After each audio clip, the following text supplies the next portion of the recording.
নমস্কার বন্ধুরা, আজকে খুব সহজ একটা রান্না নিয়ে চলে আসলাম বন্ধুরা। ওই রান্নাটাই এখন করব। এখানে মাছ রেখেছি, এখানে পেঁয়াজ রেখেছি, দিয়ে দেব স্বাদ অনুযায়ী নুন, দিয়ে দেব হলুদ, দিয়ে দেব লঙ্কার গুঁড়া। অনেক দিন নিরামিষ হয়ে গেছে তো এখন আজকে একটু ঝাল ঝাল করে মাছ শুকনাটা করব। এবার দিয়ে দিব কড়াইতে তেল, আর এখানেও একটু তেল দিয়ে দেব। দুর্গাপুজো উপলক্ষে 5 দিনের নিরামিষ গেছে। এখন আজকে একটু ঝাল ঝাল করে মাছ শুকনাটা করে নেব।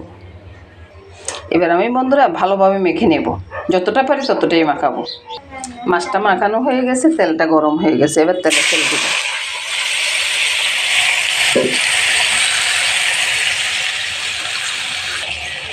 একটু ধরিয়ে দিব বন্ধুরা। বন্ধুরা মাছটা এরকম ভাজা ভাজা করে তারপরে আমি একটু জল দিয়ে দেব, তারপরে ঢাকাটা দিয়ে দিব। ঢাকাটা দিয়ে দিলাম। এবার রান্নাটা এভাবে হয়ে যাবে। বন্ধুরা রান্নাটা হয়ে গেছে, এখন আমি রান্নাটা নামিয়ে নেব। রান্নার কালারটা দেখুন বন্ধুরা, খুবই সুন্দর হয়েছে। নমস্কার বন্ধুরা, রান্নাটা আমি এখানে শেষ করব। আপনারাও ভালো থাকবেন, আমিও ভালো থাকবো।